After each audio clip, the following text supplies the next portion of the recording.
The first light of the morning slipped gently through the curtains, painting the bedroom walls in soft bands of gold. I opened my eyes and felt a quiet excitement settling in my chest. There was no sudden alarm noise, just the warm promise of a new day. Today, my family would go to the beach after many months. I sat up slowly, smiled, and listened to the gentle sounds around me. The day felt calm, yet thrilling. Every small movement, the rustling of sheets, the distant hum of the hallway seemed part of an unfolding adventure. I swung my legs over the side of the bed and slipped into my flip flops. As I walked to the door, I laughed at my reflection in the mirror. My hair was sticking up in a dozen directions. Down the hall, Mom was already gathering our things. I could hear her quiet voice as she read a checklist: towels, snacks, sunscreen. From the kitchen, Dad's humming drifted up the stairs as he carried a cooler to the front door. My little brother, still in his pajamas, darted around with bright blue goggles perched on his forehead. He ran in circles, pretending he was exploring an underwater world. In the kitchen, Mom handed me a small notebook and a pen. "Write down 3 things you want to see at the beach," she said gently. I thought for a moment and then wrote 1. Seashells, 2. Sandcastle, 3. Sunset. The simple exercise made me feel calm and focused. It also helped me practice writing in English. Dad checked our cooler one more time before lifting it into the car. I gathered my flip-flops, my notebook, and a small towel. Every item felt important, like a key to unlock the day's treasures. Outside, the air was cool and fresh. I breathed in deeply and tasted the hint of salt that drifted on the breeze. Dad opened the trunk, and we loaded our things inside: folding chairs, umbrellas, a bright yellow beach ball, and even an old Polaroid camera to capture surprise moments. My brother insisted on bringing his plastic fishing net, hoping to catch small crabs or tiny fish in the shallows. We all laughed, knowing the net would probably end up buried in the sand. But his joy was contagious. Mom double-checked her list, smiling as she nodded in approval. I climbed into the back seat and Dad started the engine. We rolled down all the windows, and a soft wind tousled our hair. The car smelled like sunscreen and fresh towels. On the radio, a happy melody played, an old song about summer and sunshine. We all sang along quietly, careful not to wake the neighbors. Then we began a game of I Spy with my little eye. Mom said, "I spy something green," and we all looked around. We guessed trees, grass, and even a bright green road sign. Each correct guess made us cheer and laugh together. As we drove on, the road curved through fields and low hills. The sky above was a perfect blue, dotted with fluffy white clouds. Every so often, we passed a family of ducks by a pond or a bicycle rider waving at us. The trip felt peaceful and long at the same time, giving us a chance to talk and dream. My brother told us about the fish he hoped to catch. Dad shared stories, shibaris, from his own childhood beach trips. And Mom asked me what I planned to draw with the chalk I packed. I described my idea to sketch a simple seashell on a big rock. Finally, after what felt like both a moment and a lifetime, Isa, um, we saw the ocean in the distance. A strip of deep blue stretched across the horizon, shining under the sun. My heart leaped as I pointed and shouted, "There it is!" My brother pressed his face against the window, eyes wide with wonder. Dad turned into the parking lot, and we all held our breath for the first real glimpse of sand and sea. In that instant, every small moment of the morning, the golden light, the checklist, the I Spy game, came together to create a perfect beginning. The adventure had truly begun. The warm sand felt soft beneath our feet as we stepped onto the beach. A gentle breeze carried the sound of waves crashing and seagulls calling far above. The water stretched out before us, a deep blue that met the sky at the horizon. Children ran in and out of the surf, squealing with delight as the cool water rushed over their ankles. A group of teenagers tossed a bright beach ball back and forth, and a family nearby lay under a striped umbrella, reading simple books. Everywhere I looked, people were smiling and enjoying the day. My dad and I chose a spot near some smooth rocks, hoping for a bit of shade and a sturdy place to lean our umbrellas. Dad dug the umbrella pole into the sand, but each time he pushed it down, the umbrella tilted awkwardly. We laughed together as the pole wobbled, and I held it steady while he tried again. Mom laid out 3 large towels in a neat row and handed everyone a cold bottle of water. "Drink slowly," she said, "so you do not get thirsty." We all nodded and took small sips, grateful for the cool refreshment. Once our chairs and towels were in place, I reached into my bag and pulled out a small set of colored chalk. "Let's draw on the rocks," I suggested. Mom and Dad agreed, and soon the smooth stones were covered in bright pictures.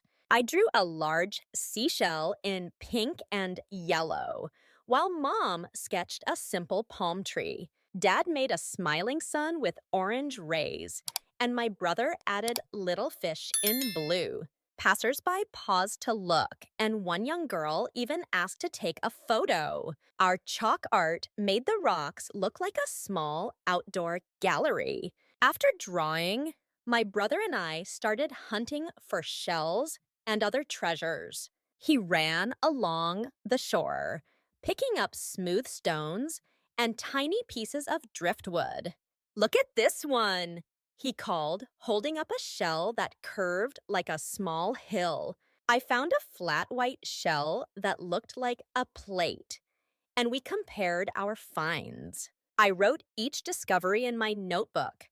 I found a white shell, and driftwood looks like a dolphin. Writing these simple sentences helped me practice English and capture the fun of exploring the beach. Next, we played a game with the inflatable beach ball.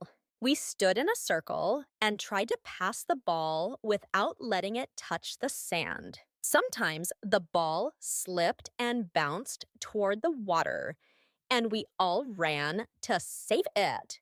Laughter rang out as the waves splashed over our feet. After a few rounds, Mom surprised us with a kite, bright red and yellow.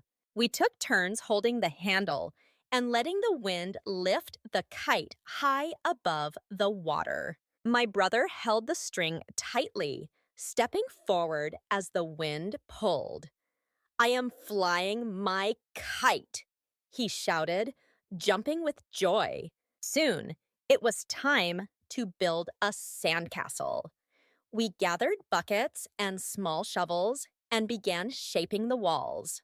Dad dug a deep moat, and Mom carefully built towers with her hands. My brother placed shells along the edges as decoration. I carved windows and doors into our castle imagining it full of tiny people and animals. But the ocean had its own plan. Every wave brought water closer to our castle's base, filling the moat and washing away part of the wall. We all shouted, "Save the castle!" and worked together to build it up again. Even as it crumbled, we felt proud of our teamwork. By late morning, hunger settled in. We sat under the umbrella on our towels and unpacked sandwiches, fruit, and crackers. The sandwiches were a bit sandy, but that did not matter. We washed them down with cold juice and shared chips. As we ate, mine ate, we talked about our favorite moments so far. Dad said he loved watching us draw on the rocks. Mom said the kite was her favorite. My brother and I both agreed that saving the sandcastle was the most exciting. We spoke in simple sentences. I liked the kite, the castle was fun, and today is the best. After lunch, we rested for a few minutes, listening to the waves and feeling the warm sun on our skin. My brother buried his legs in the sand, giggling when it tickled his toes. I closed my eyes and practiced new words in my head: wave, shell, castle, kite. Each word felt connected to my happy beach memories. Then, ready for more fun, we packed the lunch items and prepared for our next adventure on that perfect, sunny shore. The late afternoon breeze grew cooler as the sun began its slow descent. My brother and I decided on one last swim. Hand in hand, we ran into the gentle waves, letting the water rise to our knees before it swept back toward the sea. Each time a wave broke over our legs, we laughed and turned to face the next one. Our laughter mixed with the steady rhythm of the surf, and for a moment, time felt as endless as the ocean itself. When we stepped back onto the sand, our skin tingled from the cool water and warm sun. Dad folded up our beach towels and shook them free of excess sand, while Mom helped my brother brush the grains from his shorts. I found my small notebook and pen, and we all sat in a circle on our towels. Mom asked each of us to write one sentence about how we felt. I wrote, "I felt free when I splashed in the waves." My brother scribbled, "I felt happy flying the kite." Dad paused before writing, "I felt peaceful watching the ocean." Mom finished with, "I felt grateful for our time together." Our simple sentences became tiny treasures in the notebook. We packed our belongings slowly, fitting chairs, umbrellas, and bags back into the car's trunk. Sand clung stubbornly to every corner, on the chairs, in the pockets of our towels, even on the lid of the cooler. We tapped and shook each item until we had removed as much sand as possible.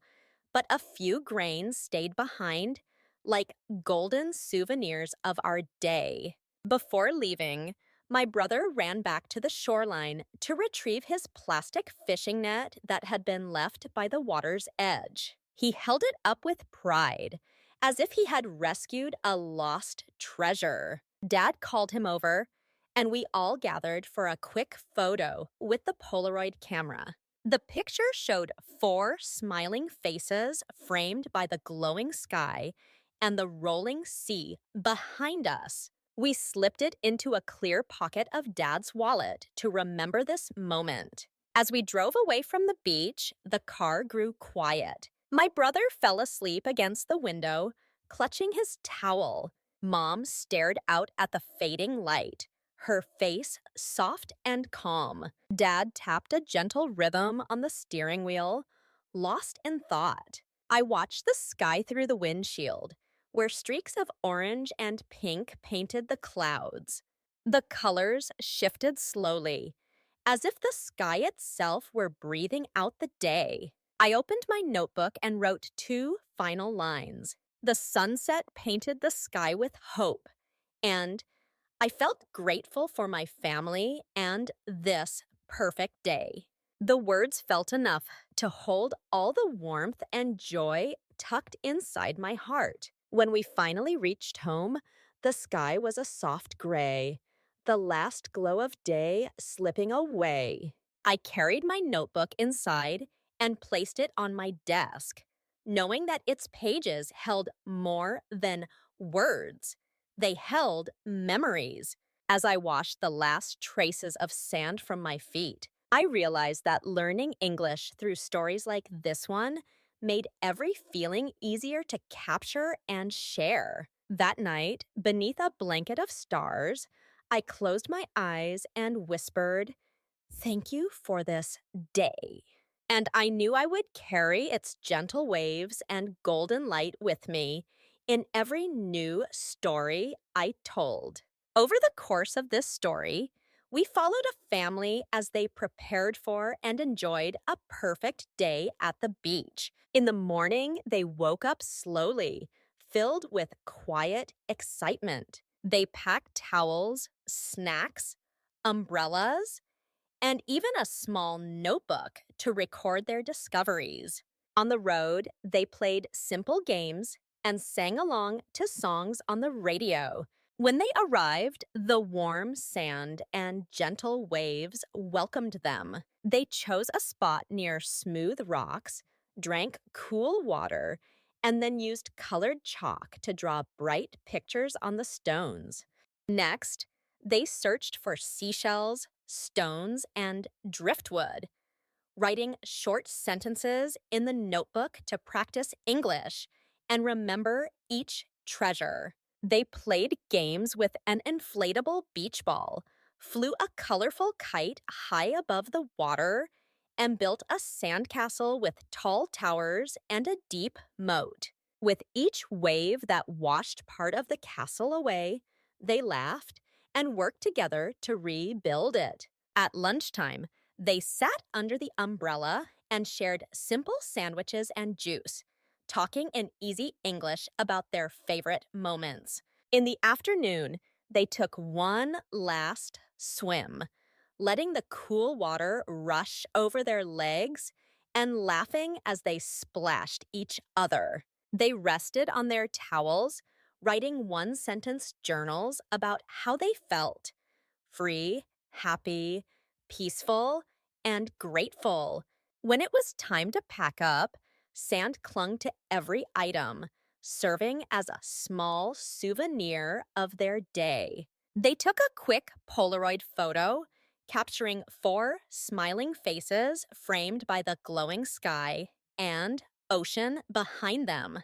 On the drive home, the sky turned soft shades of orange and pink. The car was quiet as everyone reflected on the day.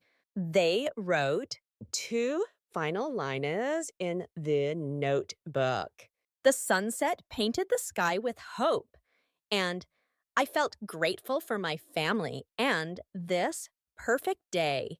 Back at home, the notebook remained on the desk, filled with words, drawings, and feelings that would last far longer than a single afternoon at the beach.